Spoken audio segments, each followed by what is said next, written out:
धन्यवाद महोदय।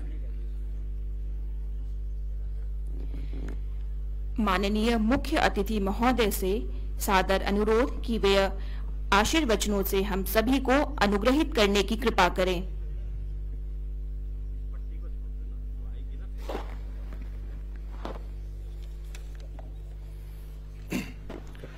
भारत माता की, भारत माता की। पुलिस स्मृति दिवस के अवसर पर आज के इस कार्यक्रम में उपस्थित हमारे राज्य के पूर्व मुख्यमंत्री और पूर्व राज्यपाल श्रद्धेय कोश्यारी जी, हमारे पूर्व मुख्यमंत्री और भारत सरकार के पूर्व मंत्री आदरणीय डॉक्टर रमेश पोखरियाल निशंक जी, उत्तराखंड सरकार में मेरे साथ मेरे सहयोगी मंत्री आदरणीय गणेश जोशी जी, आदरणीय डॉक्टर धन सिंह रावत जी,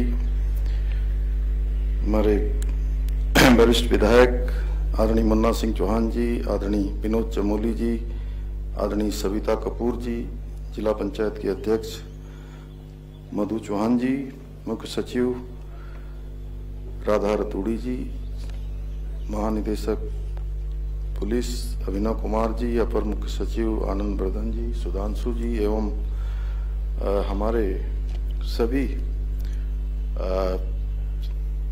जिनका बलिदान हुआ, जिन्होंने हम सब की रक्षा के लिए अपने प्राणों का सर्वोच्च बलिदान दिया, ऐसे सभी शहीदों के हमारे परिजन, सभी पुलिस के अधिकारीगण, सभी पुलिस के जवान, आए हुए सभी अतिथिगण और हमारे सभी मीडिया के बंधु, मैं सबसे पहले तो आज के इस दिवस पर, जिसमें हम उन अधिकारियों का, पुलिसकर्मियों का, जवानों का स्मरण कर रहे हैं जिन्होंने अपने प्राणों का सर्वोच्च बलिदान देकर अपने कर्तव्यों का निर्वहन किया है,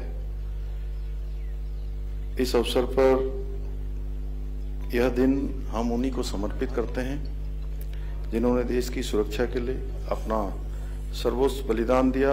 और आज के इस अवसर पर मैं संपूर्ण भारत के उन सभी वीर पुलिसकर्मियों, अर्धसैनिक बलों के बलिदानियों को भी अपनी श्रद्धांजलि अर्पित करता हूं, जिन्होंने अपने कर्तव्यों का पालन करते हुए राष्ट्र की रक्षा के लिए अपने प्राणों का निछावर किया।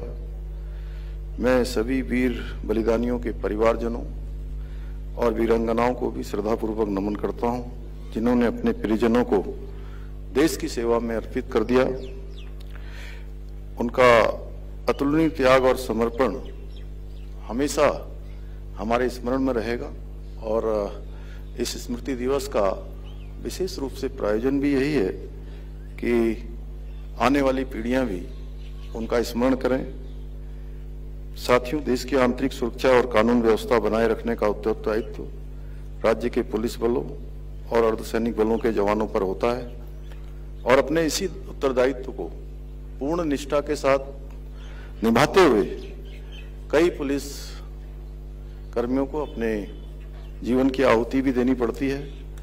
और अभी पुलिस महानिदेशक जी ने बहुत विस्तार में बताया कि पूरे देश के अंदर 216 अर्धसैनिक बलों और विभिन्न राज्यों के पुलिस कर्मियों ने अपना सर्वोच्च बलिदान दिया और उत्तराखंड पुलिस के भी उसमें 4 वीर सपूत थे। ये सभी वीर बलिदानी हमारी राष्ट्रीय सुरक्षा की बुनियाद हैं। उनका बलिदान हम सभी के लिए एक प्रेरणा का स्रोत रहेगा। ऐसे वीर जवानों की वीरता का स्मरण करते हुए आदरणीय प्रधानमंत्री श्री नरेंद्र मोदी जी द्वारा देश में राष्ट्रीय पुलिस स्मारक की स्थापना की गई है, जो हमारे पुलिस बल के अद्वितीय समर्पण और बलिदान का जीवन प्रतीक है। राष्ट्रीय पुलिस स्मारक आने वाली पीढ़ियों को न केवल हमारे जवानों की वीरता और साहस की गाथाओं से परिचित कराएगा, बल्कि उन्हें कर्तव्य निष्ठा और राष्ट्र सेवा के प्रति प्रेरित करने का एक सशक्त माध्यम भी बनेगा। पुलिस स्मृति दिवस का दिन न केवल हमारे वीर जवानों को श्रद्धांजलि अर्पित करने का अवसर है, बल्कि आज का दिन हमें यह भी स्मरण कराता है कि हमारा पुलिस बल अपनी कर्तव्य निष्ठा, साहस और अद्वितीय समर्पण के साथ प्रतिदिन अपने दायित्वों का निर्वहन करता है। पिछले कुछ वर्षों में हमारी पुलिस ने अनेक चुनौतियों का सामना किया है, चाहे वो आतंकवाद के रूप में हो या देश के विभिन्न क्षेत्रों में नक्सलवाद हो या प्राकृतिक आपदाएं हो या फिर कानून व्यवस्था से जुटी जटिल परिस्थितियां हों। हर परिस्थिति में हमारी पुलिस ने अदम्य साहस और वीरता विवेक का अभूतपूर्व परिचय दिया है। साथियों, हमारे राज्य की अंतर्राष्ट्रीय दो सीमाएं नेपाल और चीन से मिलती हैं, वहीं अंतर्राज्यीय हिमालय और उत्तर प्रदेश से भी जुड़ी हुई है। इसलिए हमारा प्रदेश भौगोलिक और सामरिक दृष्टिकोण से राष्ट्र की सुरक्षा के लिए अत्यंत संवेदनशील और महत्वपूर्ण राज्य है। ऐसे में हमारे राज्य में शांति और सुरक्षा को बनाए रखने में हमारे पुलिस कर्मियों की भूमिका और भी महत्वपूर्ण हो जाती है।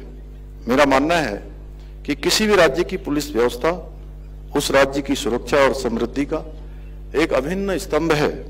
हमारे राज्य की पुलिस भी सेवा की भावना के अनुरूप कार्य करते हुए शांति कानून व्यवस्था बनाए रखने के लिए अनेक चुनौतियों को, जैसे नशा, साइबर क्राइम, महिला अपराध, यातायात व्यवस्था, चारधाम यात्रा, भूस्खलन, कांवड़ यात्रा आदि का प्रबंधन करती है। इस वर्ष भी जैसा अभी बताया गया 4 करोड़ और 40 लाख से अधिक श्रद्धालुओं का आगमन हमारे चारों धामों में हुआ है। इसके अतिरिक्त भी अनेक स्थानों पर देश और दुनिया के चाहे पर्यटक हो, तीर्थयात्री हो, श्रद्धालु हो, हमारे राज्य में आते हैं और राष्ट्रपति जी, उपराष्ट्रपति, प्रधानमंत्री जी समेत अनेक हमारे महानुभाव उनके जो प्रवास होते हैं, उनके कार्यक्रम होते हैं, उसको भी सफलतापूर्वक संपन्न करवाने का काम करते हैं। अभी वैश्विक शिखर सम्मेलन हो चाक, उसमें भी पुलिस ने अपना योगदान दिया और भी अनेक अवसरों पर पुलिस हर एक उस अवसर पर जहां उसकी जरूरत होती है वहां पर पहुंचती है। उसके लिए मैं उनकी बहुत प्रशंसा भी करता हूं। हमारा राज्य लगातार प्रत्येक वर्ष प्राकृतिक आपदाओं का सामना हमको करना पड़ता है, लेकिन हर बार पुलिस ने अपने साहस से, त्वरित कार्रवाई से इन चुनौतियों का डटकर मुकाबला करते हुए बहुत सारे लोगों की जान बचाने का भी काम किया है। आज के आधुनिक युग में जब हम सब देख रहे हैं कि जिस प्रकार से ज्ञान विज्ञान तेजी से आज नई नई टेक्नोलॉजियां आ रही हैं, तो अपराध का स्वरूप भी बदल रहा है। ऐसे में पुलिस की भूमिका और महत्वपूर्ण और चुनौतीपूर्ण दोनों ही हो जाती है। हम न केवल अपने पारंपरिक अपराधों जैसे चोरी, डकैती, हत्या और महिला अपराधों से लड़ रहे हैं, बल्कि नशा और साइबर अपराध जैसे नए खतरों का भी सामना कर रहे हैं। हमें इन चुनौतियों का सामना करने के लिए भी एक ठोस योजना बनानी होगी। साथ ही जो नशा है वो आज हमारे लिए एक बहुत ही गंभीर खतरा बन चुका है। यह न केवल हमारी युवा पीढ़ी को प्रभावित कर रहा है, बल्कि इसके दुष्परिणामों को हमारे परिवार और समाज को भी सहना पड़ता है। इस समस्या से निपटने के लिए सरकार ने राज्य पुलिस की एक त्रिस्तरीय एंटी नार्कोटिक फोर्स का गठन भी किया है। इसके माध्यम से हमने ये संकल्प लिया है कि 2025 तक हम देवभूमि को ड्रग्स फ्री देवभूमि के रूप में स्थापित करेंगे और इस नशे को जड़ से उखाड़ फेंकेंगे। मुझे बताया गया कि हमारी फोर्स ने अभी 1100 से अधिक नशे के सौदागरों के खिलाफ कार्रवाई की है, जिसमें लगभग 23 करोड़ रुपए के नार्कोटिक पदार्थ भी बरामद किए गए हैं। आज के डिजिटल युग में जब हर व्यक्ति इंटरनेट का उपयोग कर रहा है, साइबर अपराध एक तेजी से बढ़ता हुआ खतरा बन चुका है। हमारी पुलिस को इस दिशा में भी सजग रहना होगा, क्योंकि साइबर अपराधों का स्वरूप दिन प्रतिदिन बदल रहा है। हमें अब साइबर अपराधियों से मुकाबला करने के लिए एक कदम आगे रहना होगा। इसके लिए हमारी पुलिस को भी तकनीकी रूप से दक्ष होना आवश्यक होगा। हमें इस पर अंकुश लगाने के लिए अन्य राज्यों व केंद्रीय गृह मंत्रालय के साथ साथ साइबर एक्सपर्ट के साथ मिलकर काम करना होगा। ये हमारे लिए अभी समय की बहुत बड़ी चुनौतियां हैं। इसके साथ ही हमारी मातृशक्ति का उत्तराखंड गठन राज्य के निर्माण में विशेष योगदान रहा है। मुझे खुशी है कि उन्हें सुरक्षित माहौल प्रदान करने के लिए प्रदेश के प्रत्येक थानों में महिला डेस्क हेल्प के अंतर्गत QRT का गठन किया गया है। साथ ही मुझे यह भी बताया गया है कि पुलिस द्वारा बच्चों और महिलाओं के खिलाफ हुए अपराधों में 95% से अधिक मामलों का सफलतापूर्वक खुलासा करते हुए 50% से अधिक अभियुक्तों के खिलाफ सख्त कार्रवाई की है। इसके लिए